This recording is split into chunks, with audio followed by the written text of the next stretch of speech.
నమస్తే, welcome to వెసేనా. ఈరోజు ఆంధ్రప్రదేశ్ రాష్ట్రానికి సంబంధించినటువంటి తిరువురు నియోజకవర్గంలో ఉన్నాం. ఈ యొక్క తిరువురు పట్టణంలో కాంగ్రెస్ కార్యకర్తలు మరియు కాంగ్రెస్ పార్టీ నాయకులు అయినటువంటి కొందరు నాయకులతో మనం నేరుగా ఇంటరాక్ట్ అయ్యే ప్రయత్నం చేస్తున్నాం. సో వీళ్ళ మాటలతో కాంగ్రెస్ పార్టీని గెలిపించుకోవడానికి మరియు రాష్ట్ర వ్యాప్తంగా కాంగ్రెస్ పార్టీని అట్టడున ఉన్నటువంటి కాంగ్రెస్ పార్టీని ఏ విధంగా వీళ్ళు సమీకృతమై ముందుకు తీసుకెళ్ళగలరో వీళ్ళ మాటలతో తిరిగి అడిగి తెలుసుకునే ప్రయత్నం చేద్దాం. నమస్కారం. నా పేరు పల్లెపాటి శ్రీనివాసరావు, తిరువురు మండల కాంగ్రెస్ పార్టీ ప్రెసిడెంట్గా ఉన్నాను. సో మీరు చెప్పండి అన్నగారు, ఇప్పుడు ఎలక్షన్స్ అనేది నాకు తెలిసి ఇంకొక 3 నెలలు మాత్రమే సమయం మిగిలింది. ఈ 3 నెలల్లో మీరు మీ యొక్క నియోజకవర్గంకి సంబంధించినటువంటి ప్రజలతో ఎలా ఇంటరాక్ట్ అవుతుంది? ఈ కాంగ్రెస్ పార్టీ ఎప్పుడు ఎలక్షన్లు వచ్చినప్పటికి కూడా ఫేస్ చేయడానికి సిద్ధంగానే ఉంది. కాకపోతే ఆంధ్రప్రదేశ్లో చాలామంది నాయకులు కాంగ్రెస్ పార్టీని వాడుకొని కాంగ్రెస్ పార్టీలో ఎదిగి కాంగ్రెస్ పార్టీ ద్వారానే అభివృద్ధి చెంది వాళ్ళు కాంగ్రెస్ పార్టీని వదిలిపెట్టి వెళ్ళటం అనేటటువంటిది జరిగింది. ఏదేమైనప్పటికీ కూడా ఈరోజు మరలా ఎవరైతే నాయకులు వెళ్ళిపోయినారో వాళ్ళంతా కూడా కాంగ్రెస్ పార్టీ తప్ప ఈ దేశానికి ఇంకొకటి రక్ష కాదని చెప్పేసి కాంగ్రెస్ పార్టీనే శ్రీరామ రక్ష అని చెప్పేసి మళ్ళీ కాంగ్రెస్ పార్టీ వైపు చూసే తరుణం ఆసన్నమైంది. ఎందుకంటే కర్ణాటక ఎన్నికల ఫలితాల తర్వాత మా పక్కనే ఉన్నటువంటి తెలంగాణ రాష్ట్రంలో కూడా కాంగ్రెస్ పార్టీ విజయం సాధించడం అనేటటువంటిది మా ఆంధ్రప్రదేశ్ రాష్ట్రానికి 1000 ఏనుగుల బలాన్ని ఇచ్చింది. ఎందుకంటే మేము 2 రాష్ట్రాలకి మధ్యలో ఉన్నాం కాబట్టి అది కూడా మా కాంగ్రెస్ పార్టీకి ఇక్కడ ఆంధ్రప్రదేశ్లో ఎదగటానికి చాలా దోహదపడుతుందని చెప్పేసి మా అభిప్రాయం.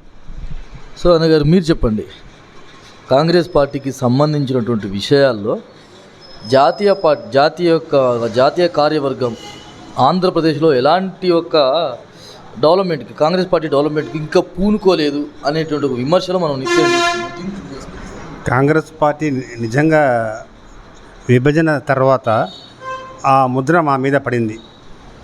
ఏదో మేము రాష్ట్రాన్ని 2 ముక్కలు చేసినట్టు ప్రజలు అపోహలో మమ్మల్ని కొద్దిగా దూరంగా ఉంచిన మాట వాస్తవమే. తర్వాతే కాలక్రమేణా ప్రజలకి అర్థమైంది. అందరూ వైసీపీ కానీ తెలుగుదేశం కానీ అందరూ కూడా సీల్డ్ కవర్లో ఆ విభజనకి వాళ్ళు సమ్మతం పలికిన మాట అది విదితమే, అందరికీ తెలిసిన విషయమే. అది ఆ వేడిలో పార్టీ మీద కొద్దిగా ఆగ్రహం ఉన్నింది. అది ఇప్పుడు కొద్దిగా సమస్య. ఇప్పుడు పార్టీని అభివృద్ధి చేసుకోవాలంటే ఇప్పుడు మన ప్రతి కార్యకర్త నిజంగా కాంగ్రెస్ పార్టీలో అంబానీలు అదానీలు అవసరం లేదు. ఉదాహరణకి సర్వే సత్యనారాయణ గారని హైదరాబాదులో ఆయన ఒక కార్మిక నాయకుడు, ఒక కార్పొరేషన్లో పారిశుద్ధ్య కార్మికురాలి యొక్క కొడుకు. అలాంటి వాడికి కూడా మన కాంగ్రెస్ పార్టీలో కేంద్ర మంత్రి స్థాయికి తీసుకెళ్ళగలిగిన ఒక ఓపెన్గా ఉండే పార్టీ కాంగ్రెస్ పార్టీలో ఇబ్బంది సామాన్యులకి కానీ ప్రతి మనిషికి ప్రతి వాళ్ళకి కూడా ఒక అవకాశం కల్పించే దిశగా కాంగ్రెస్ పార్టీ ముందుకెళ్తుంది. కాంగ్రెస్ పార్టీ తిరిగి ఆ పూర్వ వైభవానికి ప్రతి కార్యకర్త కూడా మనం గ్రామ స్థాయి ప్రతి బూత్ స్థాయిలో వెళ్ళి పార్టీని బలోపేతం చేస్తూ అక్కడ సమస్యలని ఫోకస్ చేస్తూ పార్టీని అధికారంలోకి రాకపోయినా మనం ఫైట్ ఇస్తున్నామనే ఒక పార్టీ కాంగ్రెస్ పార్టీ రంగంలో ఉంది. ఒక పూర్తి స్థాయిలో వాళ్ళకి మేము అండగా ఉంటామని ఒక హామీ ఇవ్వగలిగే స్థాయికి రావాలంటే ప్రతి కార్యకర్త కూడా ఆత్మార్థకంగా రంగంలో దిగి చేయాలి. చంద్రబాబు నాయుడు గారు ఏమన్నారంటే 2014లో టీడీపీని అధికారంలోకి పట్టుకొస్తే ఆంధ్రప్రదేశ్ని మరో సింగపూర్లాగా చేస్తా అన్నారు. జగన్ గారు మరో అమెరికాలాగా చేస్తా అన్నారు. అలా అన్న వ్యక్తులు ఇద్దరు కలిసి కూడా ఇప్పటికీ ఒక సుస్థిరమైనటువంటి రాజధాని ఆంధ్రప్రదేశ్కి పరిచయం చేసిన సందర్భం లేదు. దీని గురించి మీరు నా పేరు అనురాధ అండి. వాళ్ళు సింగపూరో అమెరికానో చేయడం కాదు, ఆంధ్రప్రదేశ్ లాగా ఉంచితే చాలు. ముందు ఉన్న రాజధానిని కూడా లేకుండా చేశారు. కాంగ్రెస్ పార్టీ అయితే అప్పుడు చెప్పిందే ఇప్పుడు చెప్తుంది. మేము రాజధాని అమరావతికే కట్టుబడి ఉన్నాము. కాంగ్రెస్ పార్టీ ఎప్పుడూ కూడా కట్టుబడే ఉంది.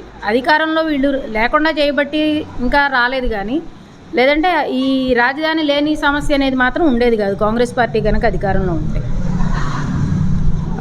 ప్రత్యేక హోదా అయినా సరే, వైజాగ్ స్టీల్ ప్లాంట్ అయినా సరే, ఈ సమస్యలు ఏది తీరాలన్నా కానీ కాంగ్రెస్ పార్టీ అధికారంలోకి వస్తే మాత్రమే తీరుతుంది. 60 సంవత్సరాలు పరిపాలించినటువంటి కాంగ్రెస్ పార్టీ ఇప్పటి వరకు కూడా రాష్ట్రం ఉమ్మడిగా ఉన్నటువంటి ఆంధ్రప్రదేశ్ రాష్ట్రాన్ని రెండుగా చీల్చినటువంటి కాంగ్రెస్ పార్టీని ప్రజలు ఎలాంటి పరిస్థితులు కూడా నమ్మకూడదు అని చంద్రబాబు నాయుడు గారు మరియు పవన్ కళ్యాణ్ గారు ఎక్కడికి వెళ్ళినా సరే, ఏ స్పీచ్లో అయినా సరే పదే చెప్తున్న సందర్భం.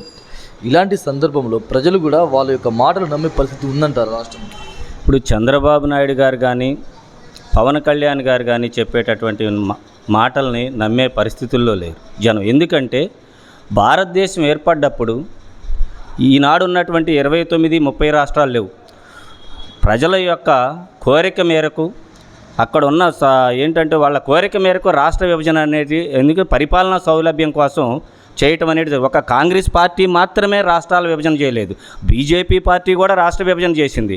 అందులో ప్రజలు ఇప్పుడు తెలంగాణ రాష్ట్రం ఉందంటే తెలంగాణ రాష్ట్రంలో గత అనేక సంవత్సరాలు, సుమారు 40-50 సంవత్సరాల నుంచి వాళ్ళు అనేక పోరాటాలు చేశారు మాకు రాష్ట్రం కాదు. వాళ్ళ యొక్క పోరాటాన్ని గుర్తించి, వాళ్ళ యొక్క బలిదానాలను గుర్తించి, వాళ్ళ యొక్క త్యాగాలను గుర్తించి ఏనాడైతే కాంగ్రెస్ పార్టీ మేము అధికారంలోకి వస్తే తెలంగాణ రాష్ట్రం ఇస్తామని చెప్పేసి సోనియా గాంధీ గారు ప్రకటించారు, ఆ మాటకి కట్టుబడి మాత్రమే రాష్ట్రం ఇవ్వడం జరిగింది తప్ప మా పార్టీ ఆంధ్రప్రదేశ్లో నాశనం అయిపోతున్నప్పటికి కూడా ఇచ్చిన మాటకి కట్టుబడి ఉన్నది అంటే అది ఒక కాంగ్రెస్ పార్టీ మాత్రమే. ఇవాళ తెలుగుదేశం పార్టీ కానీ, జనసేన పార్టీ కానీ, అదేవిధంగా వైసీపీ పార్టీ కానీ వాళ్ళ మనుగడ కోసం, వాళ్ళ యొక్క వ్యక్తిత్వం కోసం మాత్రం మాట్లాడే మాటలే తప్ప వీళ్ళు సింగపూర్ చేయలేరు, అమెరికా చేయలేరు, జపాన్ చేయలేరు. ఎందుకంటే చంద్రబాబు నాయుడు గారు గత 5 సంవత్సరాలు కూడా సింగపూర్ అని చెప్పేసి ఆ అమరావతి యొక్క మ్యాప్ను పరిశీలించడానికి మాత్రమే 5 సంవత్సరాలు సరిపోయింది. అక్కడ చంద్రబాబు నాయుడు గారు ఓటుకు నోటు అనేటటువంటి ఒక కేసులో ఇరుక్కొని అక్కడ నుంచి పారిపోయి ఉమ్మడి రాజధాని 10 ఏళ్ళు ఉన్నదాన్ని కూడా వదిలిపెట్టేసి ఇక్కడికి రావటం జరిగింది. అది కూడా మన రాష్ట్రానికి ఒక దుస్థితే. కానీ ఏదేమైనప్పుడు కూడా 10 సంవత్సరాల పాటు మనం అక్కడుండి ఇక్కడ రాష్ట్రాన్ని అభివృద్ధి చేసుకోవాల్సింది ఎంతో ఉంది. కానీ ఆయన చేసిన తప్పిదమైతేనేమి, తాత్కాలిక రాజధాని పేరుతోటి ఇవాళ ఏదైతే తాత్కాలిక రాజధానిని ఏర్పాటు చేశారో దాన్ని అడ్డం పెట్టుకొని ఈనాడు ఈ రాష్ట్రాన్ని పరిపాలిస్తున్నటువంటి జగన్మోహన్ రెడ్డి గారు నేను 3 రాజధానులు చేస్తానని చెప్పేసి అన్నారు. 3 రాజధానులు కాదు, ఒక్క రాజధాని కూడా చేయలేదు, ఎక్కడ ఒక్క బిల్డింగ్ కూడా కట్టలేదు. కేవలం వైజాగ్లోనో ఇంకొక చాటను వాళ్ళ ఆస్తులు కాపాడుకోవటం కోసమో, వైజాగ్ని సర్వనాశనం చేయటం కోసమో ఈ రక 3 రాజధానులు పేరు ఎత్తుతున్నారే తప్ప వాళ్ళ రాజకీయ లబ్ధి కోసం కేవలం ఏంటంటే అక్కడ 3 రాజధానులు అంటే 3 రాజధానులు అక్కడ పెడితే అక్కడ కొన్ని జిల్లాల్లో, ఇక్కడ కొన్ని జిల్లాల్లో కొంతమంది జనం వాళ్ళని నమ్మి ఓట్లేస్తారనుకున్నారు. జగన్మోహన్ రెడ్డి గారిని నమ్మి ఓట్లేసే పరిస్థితి ఆంధ్రప్రదేశ్లో ప్రస్తుతం లేదు. అదేవిధంగా చంద్రబాబు నాయుడు గారు, పవన్ కళ్యాణ్ గారు ఎంత గీమాడినా కానీ ఈరోజు కాంగ్రెస్ పార్టీ ఎవరైనా సరే ఈరోజు కాంగ్రెస్ పార్టీకి వెళ్ళి ఇక్కడ ఉన్నటువంటి ఆంధ్రప్రదేశ్ ప్రజలు చూస్తున్నారు. ఎందుకంటే మనం కాంగ్రెస్ పార్టీకి రాష్ట్రానికి ఏదో అన్యాయం చేసింది, వీళ్ళు ఏదో చేస్తారని చెప్పేసి మనం నమ్మి వీళ్ళకి ఓట్లేస్తే వీళ్ళు చేసింది ఏమీ లేకపోగా ఎంతో కొంత ప్రాజెక్టులు కట్టినా, పరిశ్రమలు కట్టినా, ఉద్యోగాలు ఇచ్చినా, ఉపాధి హామీ కల్పించినా, రుణమాఫీ చేసినా, రైతుకి దేశవ్యాప్తంగా ఏది చేసినా ఒక కాంగ్రెస్ పార్టీ మాత్రమే చేసిందని చెప్పేసి ప్రజల్లో ఉంది. అది ప్రజల్లో మేము విస్తృతంగా ప్రజలకు తెలియజేయాల్సిన అవసరం కాంగ్రెస్ పార్టీ నాయకులుగా మా పైన, మా పిసిసి అధ్యక్షులపైన, అందరిపైన కూడా ఉంది. ఎందుకంటే ఈ రాష్ట్రానికి ప్రత్యేక హోదా అనేదే సంజీవని. ఆ ప్రత్యేక హోదా అనేటటువంటిది ఒక కాంగ్రెస్తోనే సాధ్యం, అది రాహుల్ గాంధీతోనే సాధ్యం. కాబట్టి 2 ప్రభుత్వాల హయాంలో కూడా ప్రత్యేక హోదా ఇప్పటి వరకు రాలనేటువంటి ఒక పరిస్థితి మనం చూస్తున్నాం. 2 ప్రభుత్వాల హయాంలో అంటే టీడీపీ కానీ మరి వైఎస్ఆర్సీపీ కానీ, ఈ 2 ప్రభుత్వ హయాంలో కూడా ప్రత్యేక హోదా ఇంతవరకు ఆంధ్రప్రదేశ్కి పట్టాలని ఒక సందర్భం మనకు కనిపించింది. అంటే పట్టక రావడంలో రాజకీయ నాయకుల లోపం, వైఫల్యం కనిపించిందా, లేకపోతే ఇంకా వేరే కారణాలు? ప్రత్యేక హోదాని సాధించడంలో అటు తెలుగుదేశం పార్టీ కానీ ఇటు వైసీపీ పార్టీ కానీ పూర్తిగా విఫలమైంది. ఎందుకంటే ఇదే జగన్మోహన్ రెడ్డి గారు ప్రతిపక్షంలో ఉన్నప్పుడు నాకు 25 సీట్లు ఇవ్వండి, నేను ప్రత్యేక హోదాని అక్కడ కేంద్రంలో ఏ ప్రభుత్వం ఉన్నా మెడలు వంచి తీసుకొస్తున్నాను. ఇవాళ ఆయనకు రాజ్యసభతో కలుపుకొని 23-25 సీట్లు ఉన్నాయి. మెడలో ఆయన వంచేది పోయి ఆయన మెడలు వంచుకొని అక్కడ మోడీ దగ్గర మోకరిల్లుతున్నాడే తప్ప ఆయన ప్రత్యేకవాదాన్ని సాధించే స్థితిలో, ఎందుకంటే ఆయన అనేక కేసుల్లో ఇరుక్కొని ఆ కేసుల్లో బయటపడటానికే ఆయన మోడీ గారి దగ్గర అమిత్ షా దగ్గర తాపత్రయపడుతుండే తప్ప ఈ ప్రత్యేక హోదా ఊసెత్తే పరిస్థితి లేదు. ఎందుకంటే దీన్ని ఊసెత్తితే అది ఏదో ఒక కేసు అక్కడ కదిలిస్తారు, మళ్ళీ అక్కడ స్పీడప్ అవుతుంది. అందుకోసం ఎంతసేపటికి కూడా ఎవరైనా అదే పరిస్థితి. చంద్రబాబు నాయుడు అయినా సరే, జగన్మోహన్ రెడ్డి అయినా సరే, వాళ్ళ కేసులు బయటికి రాకుండా ఉంచడం కోసం, వాళ్ళ స్వార్థం కోసం వాళ్ళు అక్కడ గులామవుతున్నారు. ప్రత్యేక హోదా లేదు, రాజధాని లేదు, ఏమీ లేకుండా చేస్తున్నారు. అది మనం కాంగ్రెస్ పార్టీ అయితేనే మనం చేయగలుగుతాం. ఎందుకంటే కాంగ్రెస్ పార్టీ అనేది ప్రత్యేక హోదా ఇస్తామన్నది కాబట్టి దాని యొక్క నెరవేర్చే అవకాశం ఉందంట. మేము తెలంగాణ ఇస్తామన్నాము, దానికి కట్టుబడి ఉన్నాం. ప్రత్యేక హోదా కాంగ్రెస్ పార్టీ ఇస్తారని ప్రకటించింది. సో మళ్ళీ కాంగ్రెస్ పార్టీ అంటూ ఆంధ్రప్రదేశ్లో అధికారంలోకి వస్తే ఇస్తుందని మీరు భావిస్తున్నారు? తప్పనిసరిగా రాహుల్ గాంధీ గారి నాయకత్వంలో ప్రత్యేక హోదా వస్తుందనే ఆశ ప్రజలకి, కాంగ్రెస్ పార్టీ వాదులందరికీ ఉంది. అది ఒక కాంగ్రెస్ పార్టీతోనే సాధ్యమవుద్ది. గతంలో కూడా కాంగ్రెస్ పార్టీ అనేక అభివృద్ధి కార్యక్రమాలు జవహర్లాల్ నెహ్రూ టైం నుంచి కూడా పంచవర్ష ప్రణాళికల ద్వారా అనేక రంగాల్లో పారిశ్రామికంగా కానివ్వండి, వ్యవసాయకంగా కానివ్వండి, పార్టీ ముందుకు తీసుకెళ్ళి ఏ సంక్షేమ పథకాలు ప్రవేశపెట్టినా, కిలో ₹2 బియ్యం పథకం ప్రవేశపెట్టినా మొట్టమొదటిసారిగా అది కాంగ్రెస్ పార్టీ వల్ల కోట్ల విజయభాస్కర్ రెడ్డి గారి టైంలో ప్రారంభమైంది. మరి రాజశేఖర రెడ్డి గారి టైంలో అనేక సంక్షేమ పథకాలు, వైద్యం, విద్య మీద అనేక సంక్షేమ కార్యక్రమాలు మొదలుపెట్టారు. అట్లాగే ఇందిరాగాంధీ గారి టైంలో బడుగు బలహీన వర్గాలకి అనేక రకాలుగా మరి ఇందిరమ్మ ఇళ్ళు కానివ్వండి, అట్లాగే మరి బ్యాంకుల జాతీకరణ, ఇట్లాంటివన్నీ కూడా చేసి మన దేశాన్ని ముందుకు తీసుకెళ్ళటంలో కాంగ్రెస్ పార్టీ చాలా సాధించింది. దాని ప్రతిఫలాలే ఇవాళ పరిపాలించేటువంటి పార్టీలు అనుభవిస్తూ కాంగ్రెస్ పార్టీ ఏం చేస్తుందని ఒక ద్వేషపూరితమైన మాటలు చెప్పటం తప్పితే అసలు పునాదంటూ లేకపోతే మనం నిర్మాణం ఎట్లా చేపడతాం? పునాది వేసింది కాంగ్రెస్ పార్టీ. 60 సంవత్సరాలు బట్టి కూడా అనేక కార్యక్రమాలు తీసుకొని దేశాభివృద్ధికి పాటుపడింది. ఇవాళ ఈ స్థితిలో ఉన్నామంటే టెక్నాలజీ కానివ్వండి, లేకపోతే పారిశ్రామికంగా కానివ్వండి, వ్యవసాయకంగా కానివ్వండి, దాని అంతటికీ కారణం బేసికల్గా కాంగ్రెస్ పార్టీ. పూర్వం 2000 రాహుల్ గాంధీ గారు మొదటి సంతకం కాంగ్రెస్ పార్టీ ఒక మాట ఇచ్చిందంటే దాన్ని పోషించుకుంటుంది. ఎందుకంటే అక్కడ రాష్ట్ర విభజన చేయటంలో కానివ్వండి, రాహుల్ గాంధీ గారు అధికారంలో ఉన్నా లేకపోయినా 10 సంవత్సరాల నాడు ప్రకటించాడు, మొన్న ప్రకటించాడు, ఇప్పుడు ప్రకటిస్తున్నాడు. కాంగ్రెస్ పార్టీ అధికారంలోకి వస్తే మొట్టమొదటి సంతకం ఆంధ్రప్రదేశ్కి ప్రత్యేక హోదా మీదనే.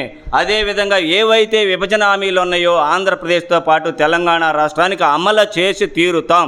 ఆనాడు మన్మోహన్ సింగ్ గారు ప్రకటించినటువంటి ఆ విధానాలన్నింటినీ కూడా ఈ రాష్ట్ర విభజన సమయంలో వాటన్నింటినీ కూడా అమలు చేసి తీరుతాం అన్న రాహుల్ గాంధీ గారి మాటని ఖచ్చితంగా ప్రజలు నమ్ముతారు.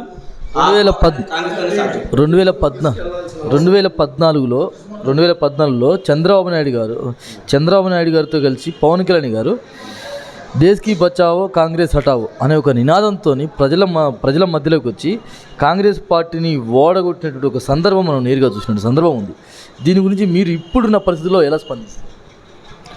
అవకాశవాద రాజకీయాలని వాడుకోవడంలో ఆ రెండు పార్టీలకి కూడా వెనతో పెట్టిన విద్య. అసలు కాంగ్రెస్ పార్టీని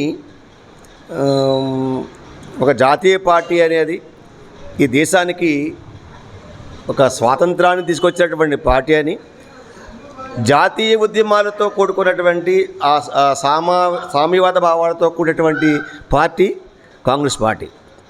ఈ రోజున ఆ రోజు అంటే నేను ఈ సందర్భాన్ని చెప్తున్నాను, స్వాతంత్రం వచ్చే నాటికి మన దగ్గర సూది పిన్ను కూడా తయారు చేసుకునే టెక్నాలజీ లేదు. ఆనాటి నుండి అంతరిక్షంలోకి తీసుకెళ్లేటటువంటి స్థాయికి తీసుకొచ్చినటువంటి ఘనత కాంగ్రెస్ పార్టీది. వట్టిపైన పాడి ఆవునిచ్చిన బ్రిటిష్ వెళ్ళిపోతే అట్లాంటి దేశాన్ని ఈరోజు అంతర్జాతీయ వేదికల మీద భారతదేశానికి ఒక ఉజ్వలమైనటువంటి స్థానాన్ని కల్పించిన పార్టీ కాంగ్రెస్ పార్టీ. ఈ ఉడత ఊపులు ఊపేటటువంటి పవన్ కళ్యాణ్ కానివ్వండి, లేదా ఈ చంద్రబాబు నాయుడు గారిని కానీ వాళ్ళు పార్టీలు కాపాడుకోవడం కోసమే తప్ప రాష్ట్ర అభివృద్ధి కోసం చేసినటువంటిది ఏమీ లేదు. టెక్నాలజీ డెవలప్ చేశారని చెప్పుకుంటే చంద్రబాబు నాయుడు గారు, మరి రాజీవ్ గాంధీ లేకుండా టెక్నాలజీ వచ్చిందా? అసలు ప్రారంభం చేసింది ఆయనే కదా. మరి సరళీకృత ఆర్థిక విధానాన్ని ప్రవేశపెట్టేటువంటి పివి నరసింహరావు గారు లేకుండా దేశం అభివృద్ధి చెందిందా? ఇవేమీ లేకుండానే దేశం ఈ స్థితికి వచ్చిందా? కాంగ్రెస్ పార్టీ కన్స్ట్రక్టివ్ పార్టీ, నిర్మాణాత్మకమైనటువంటి ఆలోచనలతో నిర్మాణాలు చేపడుతుంది, అనేక పథకాలను తీసుకొస్తుంది. నేడు కేంద్రంలో చూస్తున్నాం, మనం సంస్థల్ని తయారు చేసుకుంటే నిర్మిస్తే అమ్మడం మొదలుపెట్టడం, అనేక జాతీయ సంస్థల్ని అమ్మేస్తున్నారు. ఇక మీరు అన్నారు ఆ రోజు ఇద్దరు కలిసి కాంగ్రెస్ని భూస్థాపితం చేసేస్తాము లేకపోతే తరిమేస్తాము అని చెప్పేసరిన మాటలు కేవలము వాళ్ళు పబ్బం గడుపుకోవడానికి మాత్రమే. ఈ రోజున మీరు అడిగిన ప్రశ్న కాకపోయినప్పటికీ ఇప్పుడు స్థితిగతులు చెప్తున్నాను. ఇన్ఫ్రాస్ట్రక్చర్ అనేది లేదు. పార్టీని తర్వాత ఎన్నికల్లో నెగ్గించుకోవడానికి మాత్రమే ఈ వైసీపీ ప్రయత్నం చేస్తుంది. బాబు అయినా, జగన్ అయినా, పవన్ అయినా వీళ్ళు ముగ్గురే కలిసి ఊడిగం చేయడమే బీజేపీ కింద పనిచేయడమే తప్ప వ్యక్తిగతంగా వీళ్ళు ఏ పార్టీ కూడా నేను ఒక్కడిని నేను పని చేయగలను, నిలదొక్కుగలనే మాట పవన్ చెప్పలేడు, ఇక్కడ బాబు గారు చెప్పలేరు, అదేవిధంగా వైసీపీ నాయకుడు జగన్ కూడా చెప్పలేరు. ఈ మూడు పార్టీలు కూడా దేనికి తొత్తుగా ఉన్నాయంటే బీజేపీకి తొత్తుగా ఉన్నాయి. వాళ్ళు ఆ పార్టీని ఇప్పుడు మన జరిగిన ఎలక్షన్లో పవన్ కళ్యాణ్ గారు బీజేపీతో అక్కడ కలిసి మద్దతు ఇచ్చి అక్కడ 8 నియోజకవర్గాల్లో పోటీ చేస్తే డిపాజిట్లు లేకుండా పోయింది. బాబు గారు ఏమో అక్కడ పోటీ చేయలేదు, అక్కడ అనధికారికంగా వేరే మద్దతు అన్నారు. ఇక్కడ మళ్ళీ అదే బీజేపీతో వ్యతిరేకించిన బాబు గారు ఇక్కడ మళ్ళీ ఇక్కడ బీజేపీకి అనుకూలం, అంతే కదా. మా పార్టీ కనుక అధికారంలోకి వచ్చినట్టయితే ముఖ్యమైన సమస్యలు, కమ్యూనికేషన్స్ మొత్తం పాడైపోయినాయి, రోడ్ల రవాణా వ్యవస్థ మొత్తం విచ్ఛిన్నంగా ఉంది. నెక్స్ట్ వైజాగ్ స్టీల్ ప్లాంట్ని పక్కన పెట్టారు. ఎన్నో త్యాగాలు చేసినటువంటి ఉక్కు పరిశ్రమ ఈ రోజున అమ్మేయడానికి సిద్ధంగా ఉంది. అది మా వల్లే అవుద్దని మేము నమ్ముతున్నాం. పోలవరం ప్రాజెక్టు కంప్లీట్ చేస్తున్న పోలవరం ప్రాజెక్టు కూడా ఆగిపోయింది. ఇక ఉక్కు పరిశ్రమ కానివ్వండి, పోలవరం కానివ్వండి, ప్రత్యేక హోదా కానివ్వండి, ఏదైనా సరే మా పార్టీ అధికారులు వస్తాయి మేము నమ్ముతున్నాం. అవే అంశాలని తీసుకుని వెళ్ళి ప్రజల్లోకి వెళ్ళి మేము అధికారంలో రావడానికి ప్రయత్నం చేస్తాం.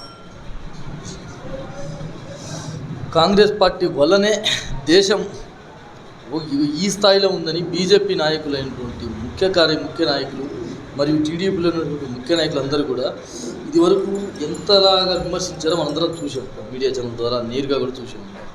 సో ప్రజలు కూడా 2 సార్లు వాళ్ళ మాటలు నమ్మి వైసీపీకి మరియు టీడీపీకి పట్టం కలిపిన సందర్భం కూడా మనం చూసాం.